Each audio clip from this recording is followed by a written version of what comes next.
Grande ma joie de boucler cette semaine avec vous, mesdames et messieurs. Bienvenue dans cette émission Perfect Actu qui va revenir de nouveau sur l'adresse du chef de l'État à la nation. C'était le mercredi 11 décembre dernier. Le président a passé en revue la situation du pays et il en a aussi profité pour faire des projections.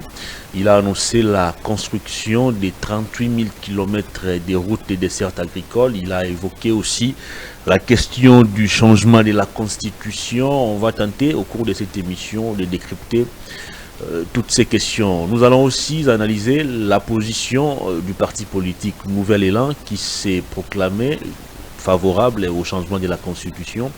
Il demande en même temps que la commission qui sera mise en place pour réfléchir sur la rédaction de la prochaine Constitution soit chapeautée par l'opposition. Comment expliquez-vous, comment analysez-vous à ces jours la distance entre Nouvel Élan et les autres forces politiques de l'opposition? Tentative de réponse dans cette émission. Puis on va aborder aussi la question de la ville de Kinshasa. Daniel Bumba est-il toujours l'homme de la situation? On en parle dans cette émission. On va aussi essayer de commenter les différentes opérations lancées par le gouvernement central pour traquer les Koulouna. Sur ce plateau, j'ai le plaisir de recevoir pour la toute première fois le président national de la Ligue des jeunes des Nouvel Élan. Il s'appelle Joël Lopez. Bonjour, bienvenue. Bonjour Hervé, bonjour aux téléspectateurs de Perfect Télévision. C'est une première sur les antennes de cette chaîne de télévision. Mais pas la dernière. Mais pas la dernière sans doute.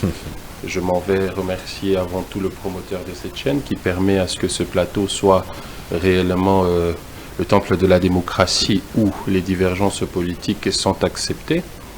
Je m'en vais saluer le président de mon parti politique, l'ancien Premier ministre Adolphe Mouzito, le secrétaire général Blanchard Mongomba, les cadres, militants et sympathisants qui nous suivent. Et je pense que ici, je suis en face d'un journaliste et non d'un contradicteur. Nous aurons Soyez ici, tranquille. par l'opportunité que tu me donnes, que tu donnes à la jeunesse du Nouvel Élan, parler Congo, analyser, critiquer, mais surtout proposer. Très bien. Parce que c'est ça aussi le rôle de l'opposition. Depuis plusieurs décennies en RDC, aujourd'hui, nous avons confondu le rôle de l'opposition, considérant ainsi l'opposition comme étant une forme de résistance à ceux qui accédaient au pouvoir, alors que l'opposition a pour rôle d'observer, de critiquer, de contrôler, mais aussi de proposer des alternatives qui soient meilleures pour le bien-être de la population. Et c'est le rôle que nous nous sommes donné en tant que formation politique d'opposition. Nous continuons notre marathon, celui d'observer, de critiquer, mais aussi de proposer, d'accompagner surtout ceux qui sont dans les institutions pour pouvoir mettre en application nos recommandations afin de servir au mieux les intérêts de la population. Très bien, d'entrée de jeu, j'aimerais vous poser cette question. Qu'est-ce qui explique à ces jours cette démarcation entre Nouvel Élan et les autres partis d'opposition, les CID, Ensemble pour la République, les LGD?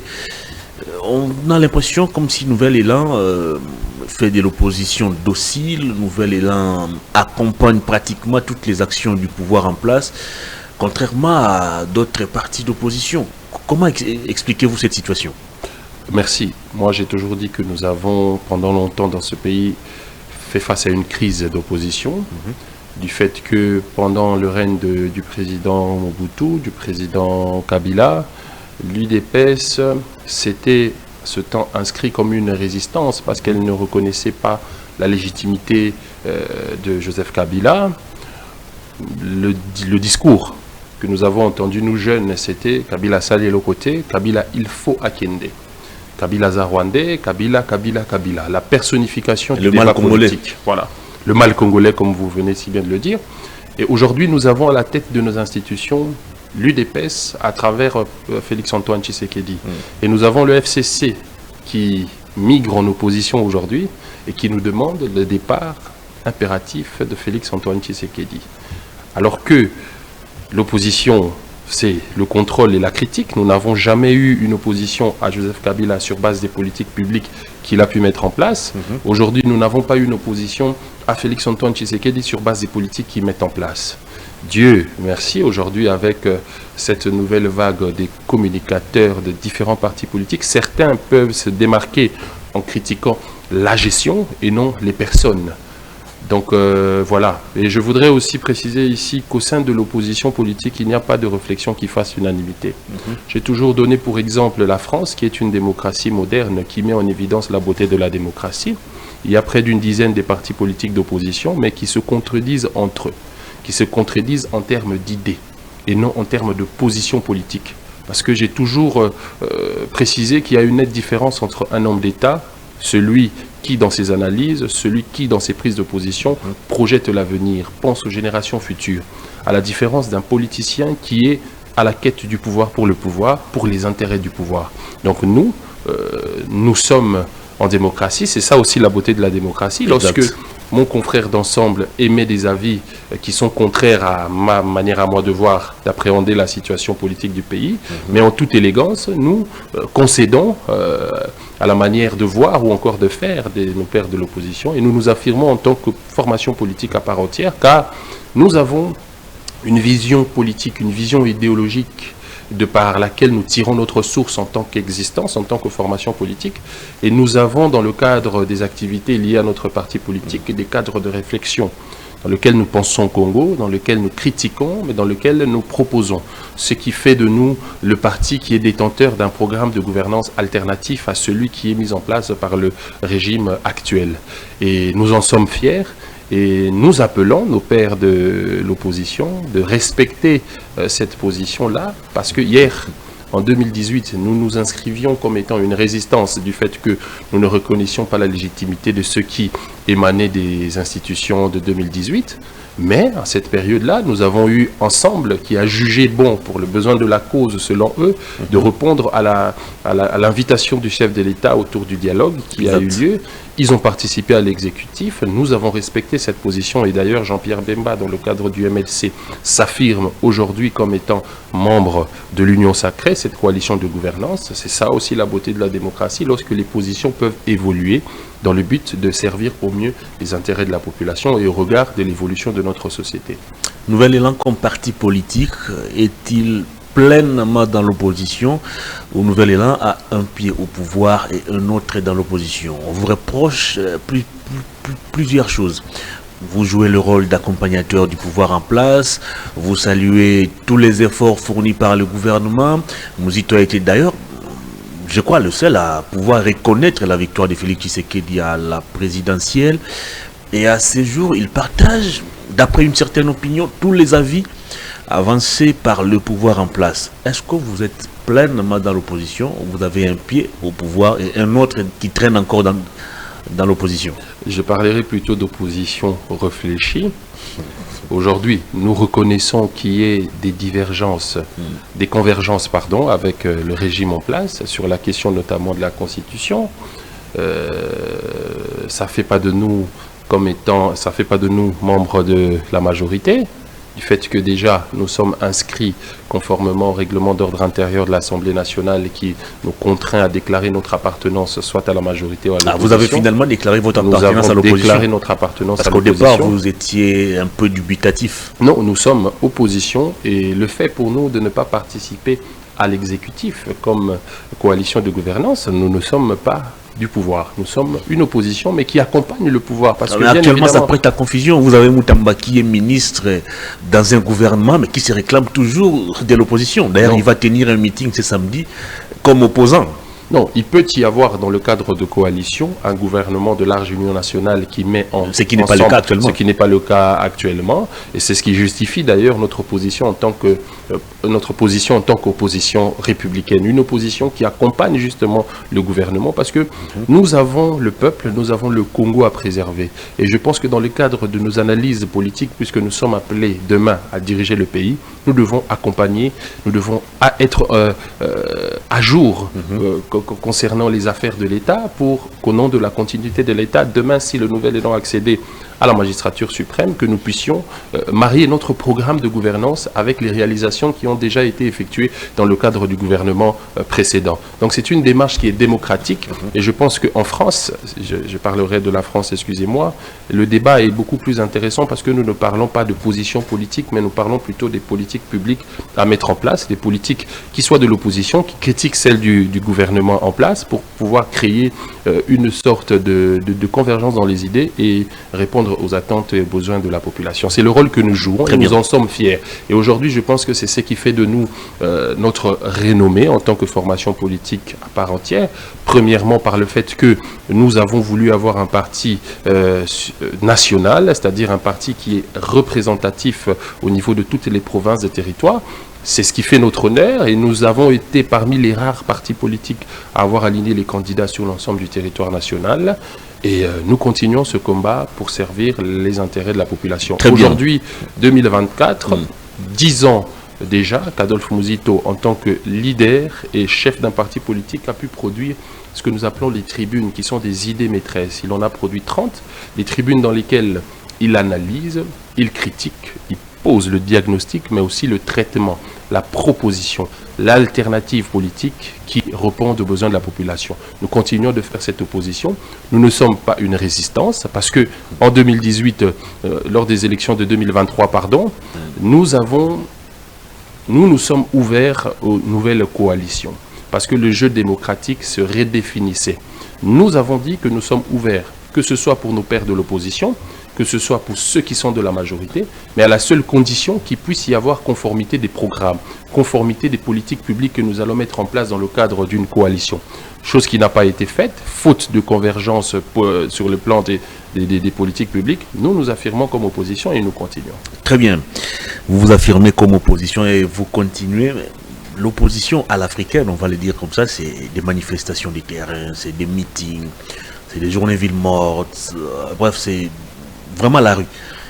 Pensez-vous que la manière de faire des nouvelles élans pourrait conduire ces partis politiques demain ou après-demain à conquérir le pouvoir? Absolument, parce que nous sommes dans une opposition qui permet la participation de la population sur les questions qui lui concernent directement.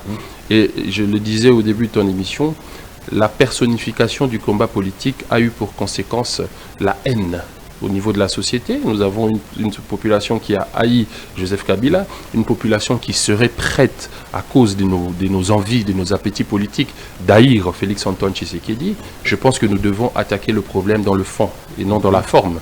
Nous devons permettre au peuple de s'inviter au débat sur les questions politiques, sur les questions économiques, sur les questions sécuritaires, pour que ce dernier puisse se situer et définir clairement son avenir. Très bien. Et vous exigez ou vous demandez que l'opposition puisse chapeauter la commission qui sera mise en place par le président de la République en 2025 sur la rédaction de la nouvelle constitution, soit chapeautée par l'opposition. Est-ce que vous voyez le pouvoir en place accepter facilement qu'un parti d'opposition ou des opposants puissent diriger cette commission? D'abord, c'est quoi l'opportunité à ces jours pour Nouvel Élan d'accepter ou de sauter sur cette brèche qui lui est tendue par le pouvoir en place? Merci. Et je pense que pour le Nouvel Élan, il s'agit là d'une approche plutôt idéologique et non politique. Notre position sur la question de la révision constitutionnelle ou encore sur la question du changement de la Constitution est justifiable et justifiée. Je vais m'expliquer. Nous sommes un parti politique de gauche, socialiste, et notre combat, nous le tirons du combat de nos pères de l'indépendance, celui de la reconquête de notre souveraineté en tant que société, lorsque le peuple sera à lui seul en mesure de désigner les animateurs qui vont conduire la politique de la nation, quand le peuple sera à mesure lui-même d'avoir des textes qui reflètent son histoire, des textes qui émanent réellement de lui. Aujourd'hui, nous parlons de l'État depuis 1985, lorsque le Congo, par la force, passe sous le contrôle du roi Léopold II. Mais moi, en tant que société, je parle de l'État ou encore de la Constitution, puisque la Constitution, c'est ce qui nous constitue en tant que société. Exact. Je parle d'elle avant la période de 1885, parce que nous avons eu des rois, des empereurs, des chefs des terres qui régnaient. Et il y avait une société qui existait déjà. Donc il y avait des conflits, il y avait des commerces, il y avait des relations humaines. Donc il y avait de ce fait des lois, des règles de société qui permettaient à réguler le vivre ensemble des Congolais de cette époque-là. Et nous sommes passés de là à une prise d'otage de notre société, d'une prise d'otage de notre identité, de notre culture par le pouvoir colonial.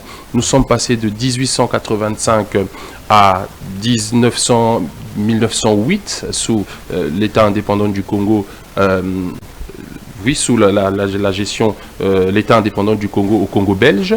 Nous avons eu la charte coloniale qui a conduit jusqu'à notre indépendance, de par nos revendications sociales, de par la pression populaire, de par le combat de nos pères de l'indépendance, Patrice Emery Lumumba, accompagné de Pierre Moulélé et d'Antoine Gizenga.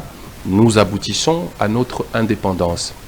Et lors de notre indépendance, nous avons eu comme premier texte constitutionnel la loi fondamentale, qui était une constitution belge, qui préconisait une période transitoire entre la colonisation et la République, la Première République. Et la loi fondamentale qui préconisait une période de transition, qui permettrait aux Congolais, lors du 22 mai 1960, d'élire leur assemblée constituante, le Parlement qui avait pour mission l'élaboration de la constitution des Congolais par les Congolais.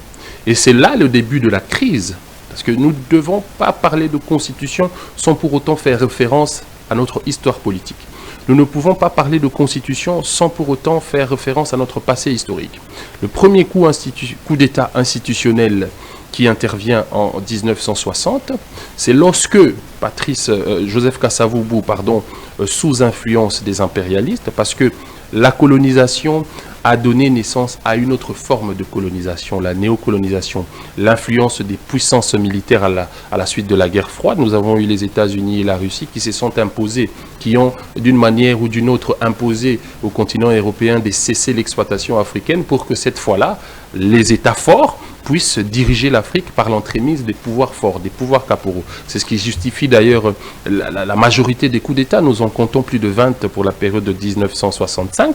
Et nous, en 1960, le premier coup d'État institutionnel, c'est Joseph Kasavubu qui combat Patrice Emery Lumumba, qui le chasse s'inédit, qui combat sa majorité parlementaire qui avait pour mission d'élaborer la constitution des Congolais par les Congolais. La mise en place de l'Assemblée constituante qui émanait réellement de la population lorsqu'elle s'est sentie souveraine en élissant des députés. Alors, Joseph Kasavubu nous conduit à l'élaboration de la nouvelle Assemblée constituante qui a élaboré la constitution de Lulabour. C'est là le deuxième coup d'État. C'est lorsqu'on dote à la population des textes à travers une Assemblée constituante qui n'émane pas d'elle. Et de 1960 je parlerai de la période de 95, nous avons eu le coup d'État de Mobutu, qui instaure une assemblée constituante composée de ses amis, de ses collaborateurs, parce qu'il s'agit là d'un pouvoir autoritaire, autocratique, dictatorial. Il conduit la politique de la nation et modifie la constitution à sa guise au moins 8 fois. Mobutu passe, et en 97, c'est le second coup d'État. Le troisième, je dirais d'ailleurs. Le troisième coup d'État, c'est Laurent Désiré Kabila qui entre au pouvoir avec l'appui, les chars rwandais. Il y a un coup d'État institutionnel, la constitution tombe, il y a une loi qui régit la gestion du pays, Mouzé s'en va, il est assassiné, et Joseph Kabila prend le pouvoir. En ce moment, le pays est divisé par une crise.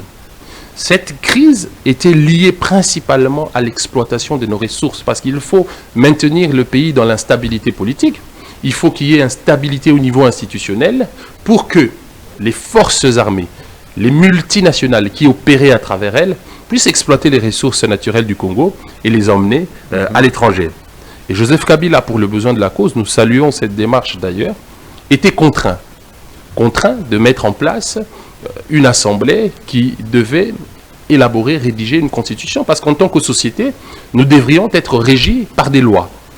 Alors, c'est là encore l'autre coup d'État qui intervient. Joseph Kabila qui met en place une assemblée constituante, contraint de composer avec les belligérants. Nous avons eu le MLC, nous avons eu le RCD, et nous avons eu l'opposition non armée qui a participé aux discussions sur la mise en place d'une nouvelle constitution. Il y avait l'UDPS, il y avait le PALU. L'Assemblée constituante, n'émanant pas du peuple, élabore, rédige une constitution sous la supervision des étrangers. la Belgique. Parce qu'à la demande des Congolais, nous avons sollicité à la Belgique son expertise. Nous avons élaboré cette constitution. Une thèse qui est rejetée par ceux qui ont rédigé cette constitution. Non, le prof Kabamba, coordonnateur de la cellule qui élaborait cette constitution, l'a dit sur les antennes d'une chaîne de télévision, je ne m'en rappelle plus, mais d'une fois, il affirme avoir été délégué par le gouvernement belge pour coordonner l'élaboration, la rédaction de la constitution congolaise. Et la constitution est rédigée, elle est envoyée aux belligérants pour amendement. Les amendements sont faits. L'opposition non armée refuse catégoriquement. Nous avons l'UDPS qui a boycotté. Nous avons le PALU pour le besoin de la cause. Le pays étant divisé, il y avait des crises, il y avait des Congolais qui mouraient tous les jours, il y avait une exploitation minière. On n'avait pas le contrôle sur nos ressources minières. Nous adoptons cette constitution, mais une fois au pouvoir, nous allons la changer. Parce que nous estimons que toute société, toute règle de société, doivent émaner du peuple, qui est le vrai et réel détenteur du pouvoir. Ce peuple a voté cette constitution par référendum en 2005. C'est ce qui est dit, fort malheureusement. Ce n'est pas ce qui a été fait. Le peuple a voté quelque chose dans la forme sans pour autant connaître le contenu. Comment ça? Je le dis. Notre société, le Congo, a deux défis. Vit depuis des décennies, fait face à deux crises majeures. La première, comme je viens si bien de le détailler dans le temps, c'est l'illégitimité des textes qui nous régissent en tant que société. Le deuxième problème, c'est aussi l'illégitimité ou encore l'incompétence ou encore l'incapacité des dirigeants d'appliquer ces règles de société. C'est ça le grand problème.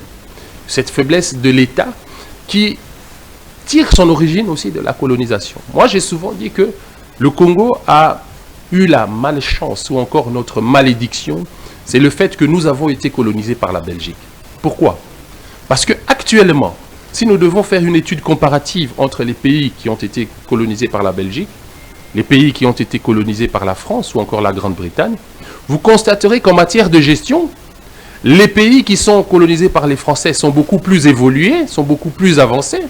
Les pays qui sont colonisés par les Anglais sont beaucoup plus avancés en termes de résultats et de réalisations. Le Nigeria, ainsi de suite, l'Afrique du Sud.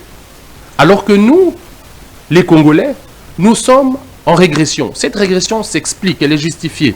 C'est le fait que les Français, les Britanniques, pendant la colonisation, pendant l'occupation et l'exploitation, ont préparé les autochtones à une gestion, ont participé à la gestion coloniale. Ils ont préparé l'après-colonisation parce qu'il fallait qu'il y ait un domaine de collaboration entre le colonisateur et les pays qu'ils ont colonisés. Sauf que chez nous, c'était une reconnaissance. D'ailleurs, ce qui est bien, c'est que dans l'histoire, lorsque le roi Léopold II subdivise l'administration, il tient compte au bas de l'échelle de l'administration de représenter la chefferie, qui n'était autre que le pouvoir coutumier, parce qu'il y avait des propriétaires terriens qui existaient. Et nous sommes partis de là, d'une reconnaissance jusqu'à l'indépendance, sans pour autant préparer les Congolais à l'après-colonisation. Parce que l'indépendance, le Belge a tout emporté. Cadre photo, documents, jusqu'au stylo. Nous avons des ministres à l'époque qui confondaient un signateur à un album photo. Donc, il n'y avait pas une préparation de notre administration. D'ailleurs, comparativement aux autres pays d'Afrique, la scolarité au Congo est venue très en retard. Et aujourd'hui, la non-prise en compte de l'État sur les questions qui sont liées à l'éducation de la société constitue un problème majeur pour nous, surtout nous jeunes. Allez, donc, je reviens dans le sujet. Il y a plusieurs coups d'État.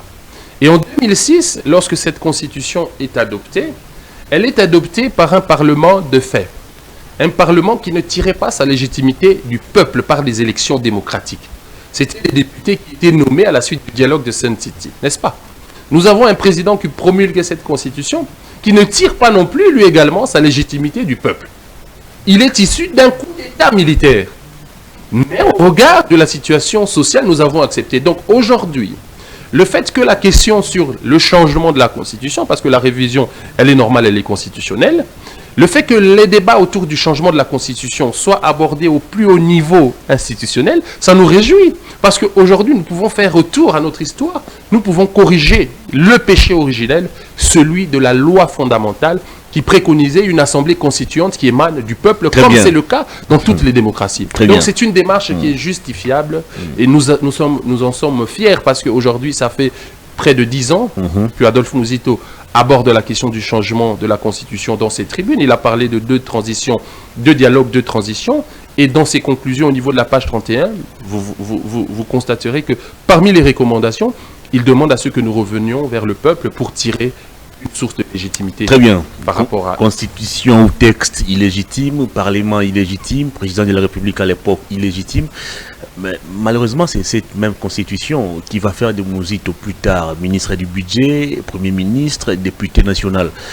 On aurait souhaité que Mouzito puisse refuser sa nomination comme ministre du Budget, comme Premier ministre, pour nous prouver ou nous dire clairement que cette Constitution ne cadre pas avec ce que lui pense. Pourquoi avoir attendu ou bénéficier de ces différentes fonctions pour qu'après revenir et nous dire cette Constitution n'est pas légitime? Nous avons des positions en tant que formation politique. Le Palou, on s'entend parce que Adolphe Mouzito est le descendant idéologique de Patrice Emery Lumumba, d'Antoine Gizenga directement. C'était adoptant cette Constitution au regard de la crise. Mais nous avons prévenu le peuple. Nous la changerons. Donc nous avons été intransigeants dans nos positions politiques. En attendant le changement, vous avez profité d'abord. Non, nous avons participé à la gestion du pays et nous en sommes fiers parce que nous avons été redevables vis-à-vis du peuple à travers la gestion d'Adolphe Mouzito. Et j'aimerais ici présenter la Constitution. L'État, en fait, c'est comme un ménage. La Constitution, c'est comme les règles du ménage. Okay? Nous sommes un État qui ressemble à un ménage dont le père et le mari et l'épouse ne sont pas mariés légalement. Ne sont même pas mariés par reconnaissance à la coutume, mais qui ont des enfants. Et qu'au bout de 10 années de vie commune, les enfants ou encore l'un des conjoints émet le vœu de se référer à la loi, de certifier le mariage devant l'officier de l'état civil. Et je ne vois pas en quoi ce serait un problème qu'aujourd'hui nous puissions revenir vers le peuple. Parce que pourquoi je le dis? Vous consommez d'abord le mariage? Oui, nous consommons le mariage parce qu'il est naturel. Vous consommez d'abord le mariage, parce qu'il est naturel. Et après vous allez faire... Non, le mariage, le ménage, la vie commune, elle est naturelle. Nous y participons et nous apportons ce que nous sommes censés apporter. Mais ce n'est pas un péché de reconnaître l'État, de certifier ce mariage. Ce n'est pas un péché aujourd'hui pour nous d'émettre le vœu de revenir vers le peuple. Pourquoi nous le disons? De 1960 à 2024, le peuple n'a pas été placé suffisamment au centre des préoccupations de l'État. Vous savez pourquoi? Même sous la gouvernance de Mouzito. Non, nous démarquons suffisamment en termes de gouvernance. Vous parlez des éléments. Vous parlez des 60 à 60. Oui, 60 à 64. J'ai dit Mouzito se trouve dedans. J'ai dit le peuple n'a pas été suffisamment, placé au centre des préoccupations de l'État. La gestion de Mouzito se démarque, nous en sommes fiers, nous le disons, le peuple le dit, c'est le meilleur Premier ministre que le pays n'ait jamais connu jusque-là. C'est Mouzito qui le dit, c'est le peuple qui le dit. Et aujourd'hui, si nous devons comparer la gestion avant Mouzito et la gestion après Mouzito, clairement... Ma tête vous dira aussi que c'est lui le meilleur Premier ministre. Allez rencontrer... Sama vous dira la même chose. Allez, mais justement... Tibala dira aussi la même chose. Nous sommes en démocratie, c'est la position du peuple qui compte. Allez demander aux professeurs d'université, allez demander aux juges et aux magistrats, allez demander aux médecins, allez demander aux fonctionnaires de l'État. C'est eux qui participent à l'économie nationale. C'est eux qui représentent le corps social de notre pays. Allez poser la question. Et vous êtes journaliste. Je salue d'ailleurs votre professionnalisme. Merci beaucoup. Vous savez ce que je dis, c'est vérifiable. Lorsqu'on parle d'augmentation des salaires des professeurs d'université, c'est de $500 à $2000. N'est-ce pas ma tête? C'est sous Adolphe Mouzito. Le syndicat des professeurs de l'UNIKIN ont fait une déclaration il y a une année passée où ils ont reconnu les avancées en termes de gestion d'Adolphe Mouzito qui avait pris en compte la qualité de l'éducation au niveau universitaire. Lorsque nous parlons d'une santé, c'est une augmentation de $250 à $750. Les médecins sont là. Lorsque nous parlons de l'effectivité de l'état de droit, lorsqu'il y a eu collaboration, je parle de collaboration et non crise entre le pouvoir exécutif et le pouvoir judiciaire, nous avons eu tolérance zéro avec le professeur Luzolo Bambi, à cette époque ministre de la Justice. Nous avons eu une augmentation de salaire de 460 à 1600 $ pour le magistrat, le dernier des magistrats, entre 1600 et 2000 $, c'est soit Adolphe Muzito. Donc nous sommes fiers d'avoir augmenté, quadruplé le budget de l'État de 800 millions à 3,4 milliards en 3 ans de gestion, et d'avoir été redevable, d'avoir placé le peuple au centre de ses préoccupations en améliorant les conditions de vie sociale des populations. Nous nous démarquons là, mais nous continuons d'accompagner le processus démocratique et de participer au débat pour que demain, le peuple congolais soit fier d'être congolais. Si avec cette constitution, Muzito a pu réaliser tout ce que vous vantez sur ces plateaux, pourquoi devons-nous la changer? Ok, c'est une bonne question.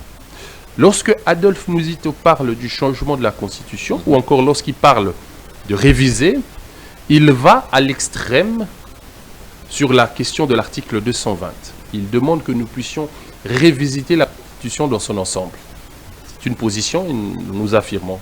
Pourquoi? Pas par simple théorie, mais par pratique. Vous avez entendu à une époque donnée, ça se dit sur les plateaux de télévision, qu'Adolphe Muzito, avant sa démission, aurait été en conflit avec le chef de l'État. On aurait retiré même la signature au Premier ministre voilà. qu'il était. C'est ce conflit-là. Et ce conflit-là existe depuis 1960. Le conflit, c'est-à-dire le bicéphalisme institutionnel au niveau du pouvoir exécutif, il y a eu conflit entre Patrice Emery Lumumba et Joseph Kasavubu. Le régime étant parlementaire, la responsabilité incombait au Premier ministre, mais le président de la République se disait non, je suis le président de la République, j'ai plus de prérogatives et de pouvoir que le Premier ministre. Je peux le déchirer.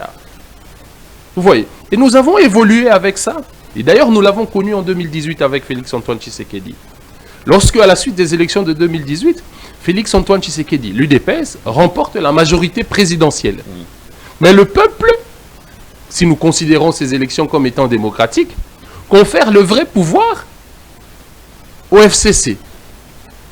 Alors que la Constitution reconnaît la direction de la conduite de la politique de la nation au Premier ministre, pas au président de la République qui n'est que protocolaire, qui s'assure du bon fonctionnement des institutions. Donc il y a eu cette crise institutionnelle en 2018. Aujourd'hui, en 2023, cette crise n'existe pas du fait que la quasi-totalité de la majorité parlementaire est de la coalition du chef de l'État. Mais c'est un problème. Alors pourquoi, pendant la gestion de Joseph Kabila, l'UDPS a demandé à ce que Kabila parte? Nous sommes sous Félix-Antoine Tshisekedi. Le FCC demande, exige d'ailleurs le départ de Félix-Antoine Tshisekedi. Je n'ai jamais vu en RDC une marche pour contraindre le premier ou encore la première ministre Judith Suminwa de répondre aux besoins, aux attentes de la population. C'est-à-dire que nous manipulons l'opinion pour exiger tout à quelqu'un à qui on ne confère pas la plénitude du pouvoir. Nous avons aux États-Unis un régime qui est présidentiel.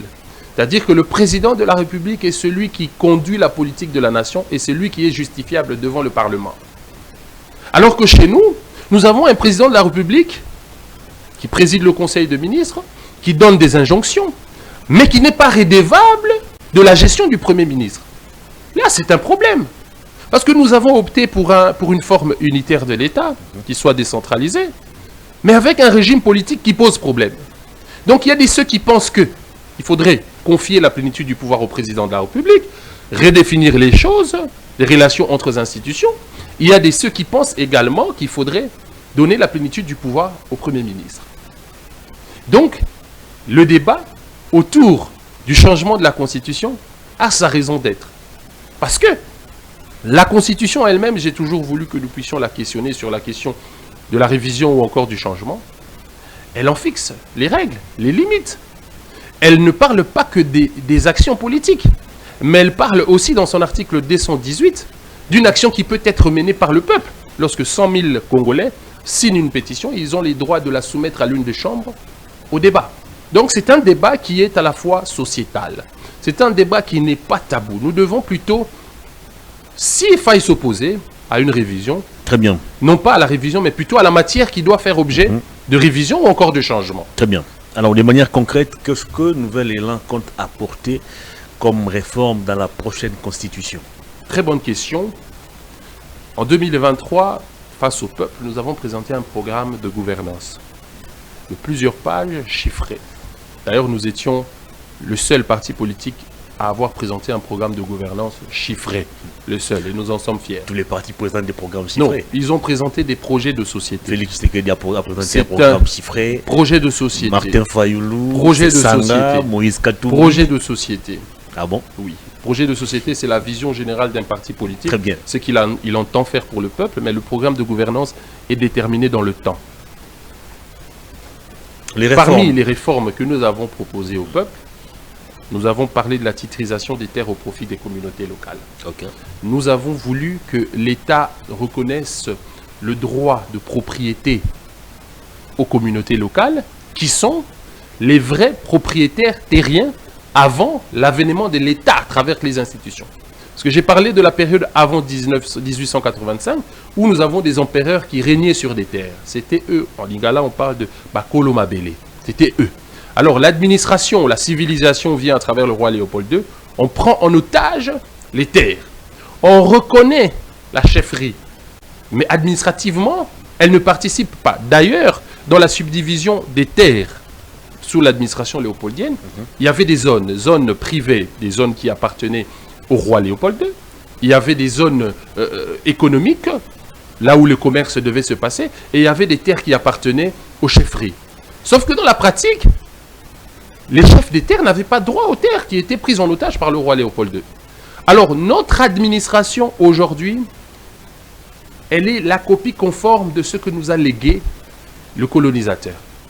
Nous avons la Constitution, toutes ces constitutions qui se sont succédées, qui dit que, conformément à la loi Bakajika, qui dit que la terre, le sol et le sous-sol appartiennent à l'État. Mais lorsque l'État, à travers ses institutions, administre les terres, exploite les ressources naturelles, ça ne bénéficie pas à la population. Vous voyez? Voilà pourquoi nous proposons la titrisation de terres, que l'État puisse inventorier les terres et reconnaître une partie des terres aux communautés locales. Très bien. Pour faire intervenir les communautés locales dans le capitalisme. C'est-à-dire que les investisseurs qui viennent demain peuvent traiter avec l'État ou encore traiter avec les concessionnaires perpétuels qui sont autres que les chefs de terre. Cette manière de faire, cette approche politique-là, est expérimentée au Nigeria. Voilà pourquoi le Nigeria, comme pays d'Afrique, est très évolué. Nous avons les Igwe. En d'autres termes, Igwe, c'est Nkolo Mabele, chef coutumier. Donc, nous avons proposé cela. Nous avons proposé, et pour ce faire, il faudrait revoir la loi Bakajika. Ça va nous conduire à la Constitution, voir la conformité des lois, parce que la Constitution en soi, je le dis, ce sont les règles générales. Mais l'administration même de la société, c'est à travers les actes réglementaires du pouvoir public. Les lois qui sont votées au niveau des assemblées nationales, les arrêtés ministériels qui sont pris dans le cadre du pouvoir exécutif et qui sont d'application par l'administration publique. Il y a toutes ces lois qu'il faut revoir avec la Constitution et voir la nécessité de faire évoluer une loi, d'initier une nouvelle ou encore de réviser la Constitution. Ça, c'est l'une des propositions, parmi tant d'autres. La deuxième proposition, c'était le rééquilibre de la balance au profit des communautés, des entités territoriales décentralisées. Parce que nous avons une constitution qui prévoit une rétrocession des lois et qui prévoit une rétrocession de 40% au profit des provinces. Sauf que nous avons constaté, outre le fait que la rétrocession n'est pas effective, ce qui empêche l'effectivité même de la décentralisation ou encore de la déconcentration du pouvoir, nous disons qu'il faut permettre aux provinces de se développer. Entre-temps, nous devons revoir cette loi, revoir la Constitution, si nécessaire, pour doter aux provinces 60% en lieu et place de 40%. Pourquoi? Parce qu'il est constaté. Déjà, les provinces ne perçoivent pas les 40%. Et vous pensez que les 60% seront réalisés? C'est une pensée. Même sous Mouzito, les provinces n'avaient jamais reçu la rétrocession. C'est sous Adolphe Mouzito que les provinces ont reçu les 40%. Ah bon? Et d'ailleurs, c'est sous Adolphe Mouzito qu'a été initiée la caisse de péréquation pour permettre aux provinces à faible revenu de pouvoir faire face à leurs besoins. Merci beaucoup. C'est une gestion vraiment qui est remarquable. Donc nous avons fait ces propositions-là Nous sommes allés plus loin pour rendre effectif la décentralisation. Nous avons fait plusieurs propositions. Donc, nous sommes très heureux de participer à ce débat et nous invitons d'ailleurs par la même occasion nos pairs qui sont de l'opposition, qui s'y opposent, parce que en démocratie, le dialogue, il est permanent. Très bien. Lorsque vous placez le peuple au centre des préoccupations de l'État. Donc je pense que du choc des idées entre opposition et majorité, jaillira la lumière et le peuple pourra bien évidemment se situer. Allez, on va changer. Et d'ailleurs, pour chuter, je voudrais te prendre 30 secondes. L'une des propositions que j'emmène, moi, en tant qu'analyste politique, cadre au sein du parti politique Nouvel Élan, c'est les états généraux de la territoriale. J'appelle ici le vice-premier ministre Jekman Chabani de copier l'action menée par le ministre d'État Constant Moutamba en organisant les états généraux de la territoriale. À quoi servent aujourd'hui des états généraux qui nous sortent des recommandations jamais appliquées? Nous avons les états généraux du portefeuille. Si nous avions... On en a connu avec la presse, on en a connu avec les sports. C'est une bonne chose. Si aujourd'hui nous avons les états généraux de la territoriale, nous allons traiter les conséquences du multipartisme ici au Congo. Parce que moi, en tant qu'analyste politique, j'ai remarqué que nous avons deux problèmes. Premièrement, c'est la prolifération des partis politiques et deuxièmement, c'est la prolifération des églises. Nous avons franchi la barre des 1000 partis politiques alors que lors des élections de 2023, seuls 10 partis politiques, une dizaine, pardon, ont pu aligner des candidats sur l'ensemble du territoire national. Et les 900 autres, faute de représentativité nationale, étaient contraints à migrer, en se muter en regroupement politique. Nous en avons eu plus ou moins 22. Alors moi, dans mes propositions, c'est que nous devons traiter cette question, nous devons parler, nous devons permettre au peuple de s'exprimer sur cette question. Retirer l'agrément aux partis politiques qui ne sont pas représentatifs, qui sont des partis mallettes, et que les 22 regroupements politiques puissent muter en partis politiques. Nous aurons cette fois-là une trentaine de partis politiques, ce qui favorisera des bonnes alliances et permettra au peuple de se situer. Et d'ailleurs, les clivages politiques gauche-droite, comme aux États-Unis républicains démocrates au regard de la vision du pays, sera défini. Donc, comment expliquer que nous ayons 1000 partis politiques et que le pays n'avance pas? Et tous les 1000 partis politiques, je dis bien la quasi-totalité, se revendique lumumbiste, se revendique socialiste, alors que dans la pratique, dans la gestion, sur la question du budget de l'État, vous constaterez que la moitié est consommée par le pouvoir politique, le pouvoir exécutif et législatif, au détriment même du pouvoir judiciaire qui est le socle de la démocratie. Donc il y a des problèmes qui nécessitent le dialogue entre Congolais. Adolphe Muzito est parlementaire, donnez-lui cette proposition, il va aller la soumettre à l'Assemblée nationale et si les députés les votent, tant mieux. Nous continuons. Est-ce que ça nécessite vraiment le changement de la Constitution? Je suis face à la presse qui est le 4e pouvoir au sein d'une démocratie. Et je pense que vous nous offrez une belle opportunité d'atteindre le plus grand nombre des populations. Exact. Perfect TV est une chaîne qui est très suivie. Et le fait pour moi d'être face à un journaliste de Perfect TV, c'est un honneur. Merci beaucoup. Donc je préfère faire participer le peuple à ce débat. Très bien. Allez, on va changer de chapitre, mais une dernière question en rapport avec la Constitution. Vous allez partager, vous serez d'avis avec moi que l'actuelle Constitution a érigé le détournement, la surfacturation, la dilapidation des deniers publics en infraction. Mais malgré cela, les gens ne respectent jamais cette disposition. Nous assistons au quotidien à des détournements, nous assistons au quotidien à la surfacturation, à la dilapidation des deniers publics. Même Muzito a été accusé à un moment d'être trempé aussi dans le détournement et la corruption. Vous allez vous rappeler même d'un député national qui avait refusé de siéger, je crois en 2011, à l'Assemblée nationale, sous prétexte qu'il ne pouvait pas se retrouver dans une même institution qu'une personne qui est trempée dans des sales dossiers. Alors, qu'est-ce qui nous garantit que la prochaine Constitution sera respectée à la loupe par les acteurs politiques? Alors, j'ai parlé d'un homme d'État. Un homme d'État, c'est celui qui se met lui-même dans les conditions qui permettraient à la justice de l'interpeller au cas où il y aurait forfaiture. Et lorsque Adolphe Muzito permet l'effectivité de l'état de droit en renforçant le pouvoir judiciaire, c'est-à-dire qu'il se met lui-même à la disposition de cette justice-là. Donc j'évolue. La grosse difficulté que nous avons, d'ailleurs Adolphe Muzito l'a abordé dans l'une de ses tribunes, il parle d'une justice héroïque paupérisée par l'exécutif. Parce que nous avons un corps judiciaire expérimenté, mais qui souffre. Parce que nous sommes de ceux qui pensant que c'est l'économie qui régit la politique et non le contraire. Pour appliquer des politiques publiques, il faut avoir les moyens pour les mettre en application. Et pour que la justice soit efficace, il faut que la justice soit dans les conditions qui lui permettent de rendre justice.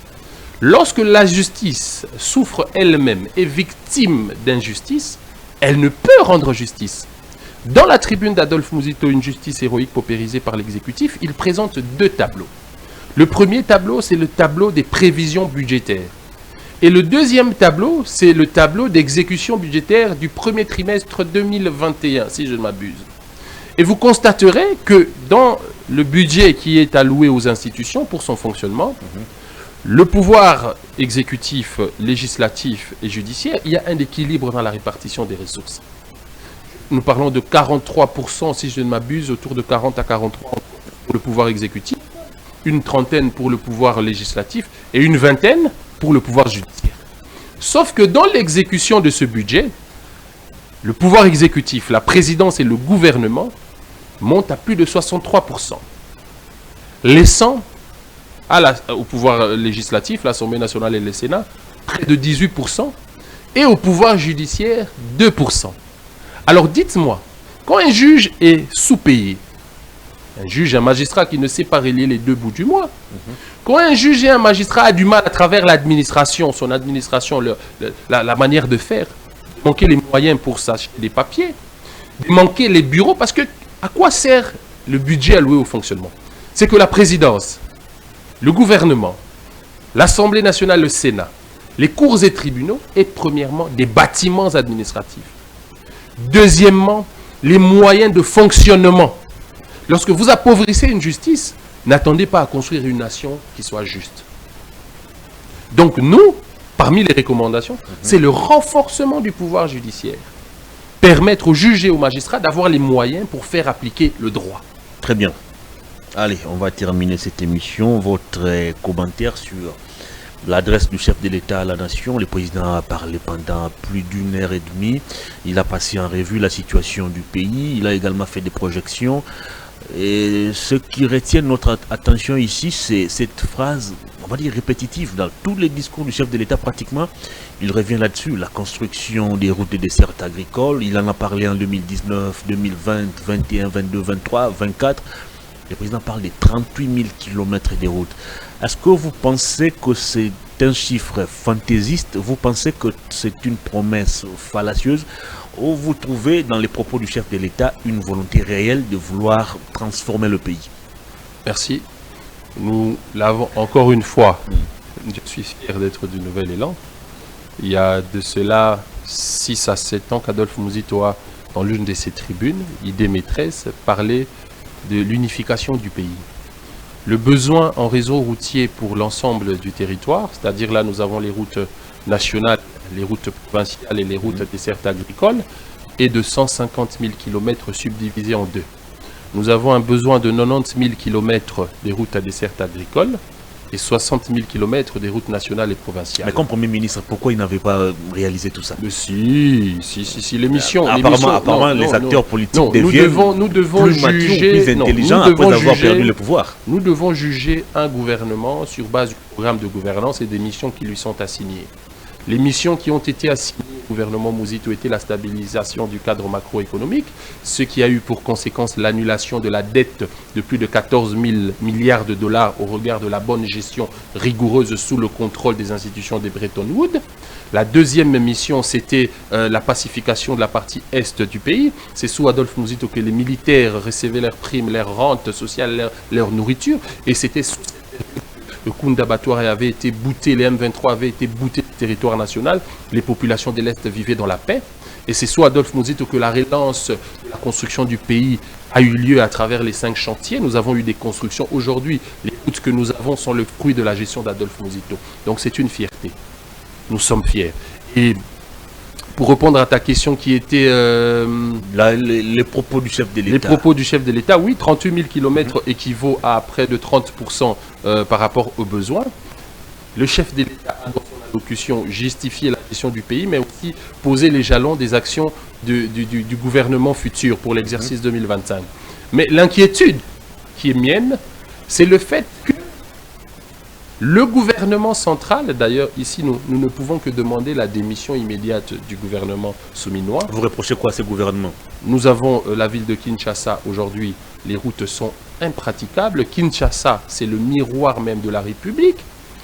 Pour atteindre la ville, si pour ceux qui viennent de Bandal le matin, c'est 2 à 3 heures de temps de route, alors que c'est une distance qui s'étend sur 4-5 km, 6 km max. Donc il y a des problèmes.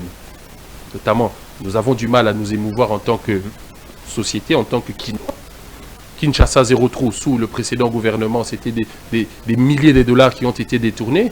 Quid de Kinshasa zéro trou? Les projets étaient exécutés à 87%, d'après le ministre des ITPR. Oui, mais nous avons eu une Assemblée nationale qui n'a pas récusé, une justice qui est faible pour pouvoir mettre à la barre les responsables des détournements des deniers publics. Donc l'État doit se redéfinir. Voilà pourquoi j'ai insisté tout à l'heure sur le renforcement du pouvoir judiciaire, pour qu'il y ait un équilibre entre institutions.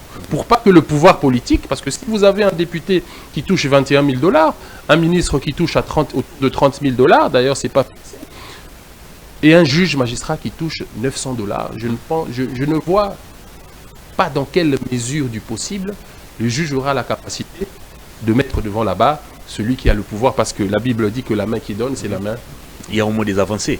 La baisse des prix des denrées alimentaires telle qu'annoncée récemment ici par le gouvernement, c'est d'ailleurs effectif depuis le 10 décembre, à en croire le VPM de l'économie. Le président s'est félicité aussi de la baisse du prix du carburant. On est parti de 3 500 presque à 2 995 francs. N'est-ce pas des avancées qui peuvent pousser le président à garder encore cette équipe? Pas nécessairement, mais nous devons saluer bien évidemment ces réformes, mais je précise ici qu'il s'agit là des réformes qui sont conjoncturelles et non des réformes qui sont pérennes. Vous voyez? Parce que la politique, c'est gérer. Gérer, c'est anticiper ce qui est appelé à venir.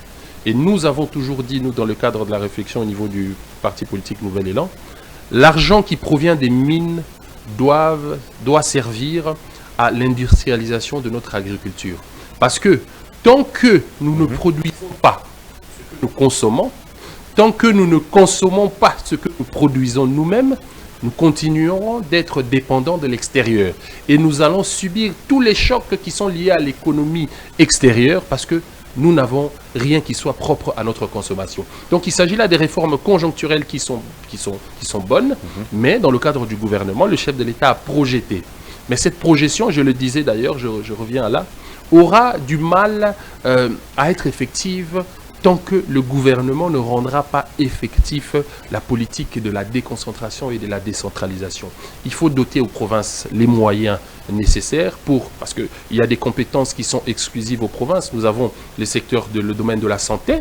C'est aux provinces d'engager et de fixer le barème salarial des médecins, des enseignants et aussi en termes d'infrastructures, la construction des routes à dessert agricole qui vont permettre aux paysans, aux villageois d'acheminer les marchandises pour qu'il y ait interaction du commerce, ainsi de suite. Donc nous, en tant que Congolais, avons toujours cru en un Congo prospère.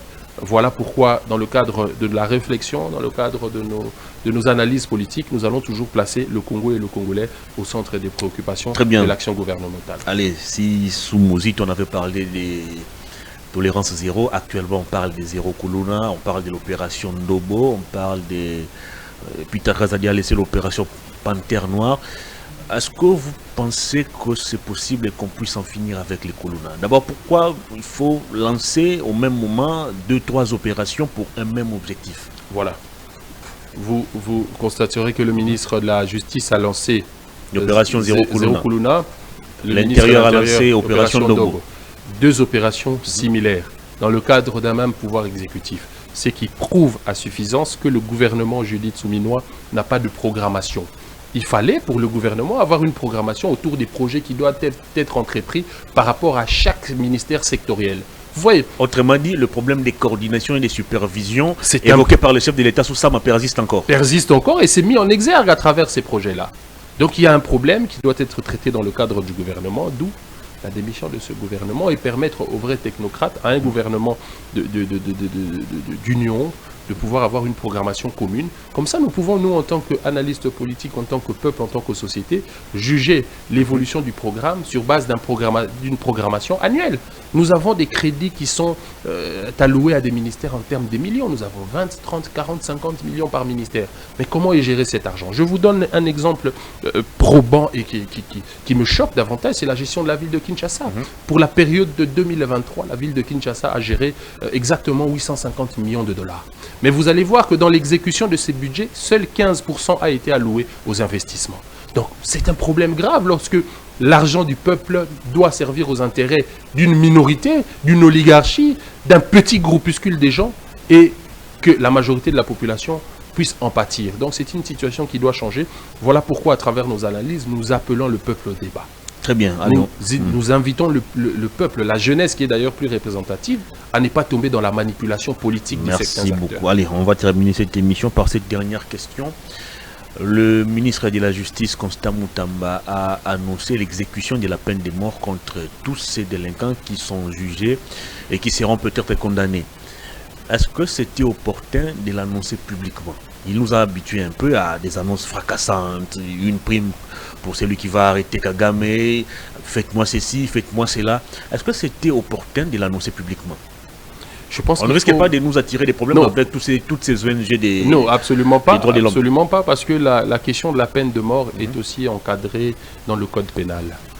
Et je pense que très peu comprennent les actions du ministre de la Justice. Moi, je suis quand même assez lucide sur la question. Je pense que cette déclaration, cette annonce revêt plutôt d'un caractère dissuasif. Okay. Pourquoi je le dis? Parce qu'il y a une relation de cause à effet. Aujourd'hui, nous nous opposons, moi en tant que citoyen, je m'oppose à la question de la peine de mort. Parce que ces jeunes de 15, 16, 17 ans ne sont que les conséquences de la mauvaise gestion des gouvernements précédents. Et le chef de l'État comme étant garant de la nation, parce que l'application de la peine de mort doit nécessiter une ordonnance présidentielle. Je vois mal le chef de l'État qui va dans le sens à travailler pour le bien-être social, exécuter des jeunes qui ne sont que la conséquence de ce qu'a été la mauvaise gestion de la société congolaise depuis son indépendance. Donc je pense qu'il faut encadrer cela, il faut qu'il y ait des sanctions, il faut qu'il y ait d'abord des jugements. Aussi, l'applicabilité de la peine de mort au Congo ne peut pas tenir dans le cas où notre justice est encore inféodée, est encore faible. Donc une petite erreur de jugement pourrait conduire à la perte de la vie, alors que la vie humaine est sacrée et nous sommes tous ici congolais, et je pense que notre premier droit, c'est le droit à la vie. Donc ça doit être encadré, permettre à ces jeunes qui sont sanctionnés, certes, parce qu'ils participent aussi à la déstabilisation de notre société, à être encadrés, comme c'est le cas avec le service national, avec cette histoire des jeunes bâtisseurs. Et je pense que l'État peut donner beaucoup plus de moyens afin d'encadrer. Merci beaucoup. On a terminé cette émission. La caméra est devant vous en 30 secondes. Un dernier message au public et on va se séparer. Je dis merci à la population congolaise qui nous a suivis. Je dis merci surtout à la chaîne Perfect TV qui m'a permis d'entrer dans ce beau cadre. Dès l'entrée du plateau, on sent un calme, on sent que c'est une atmosphère de travail. Et je pense que c'est une première pour moi, mais pas une dernière, comme tu l'as dit au début de ton émission. J'appelle les jeunes à s'imprégner du débat autour de la Constitution, parce que la Constitution, c'est ça qui fait de nous une société, un peuple. Nous ne devons pas nous opposer à la forme, plutôt au fond qui doit faire objet, ou encore qui doit être la nécessité d'une révision ou d'un changement. Merci beaucoup, Joël Lopez. Je rappelle que vous êtes président national de la Ligue des jeunes de Nouvel-Élan. Coordonnateur national de la Ligue des jeunes du Parti. Très bien, merci beaucoup pour votre disponibilité. C'est moi qui vous remercie. Ça n'est fini, mesdames et messieurs. Grand merci à vous d'avoir suivi cette émission. Merci à toute l'équipe technique. Louison Kiassi, très en retard aujourd'hui. C'est le mois de décembre, il faut éviter des problèmes. Ça n'est fini, on se retrouve lundi. Bonne suite des programmes sur nos antennes.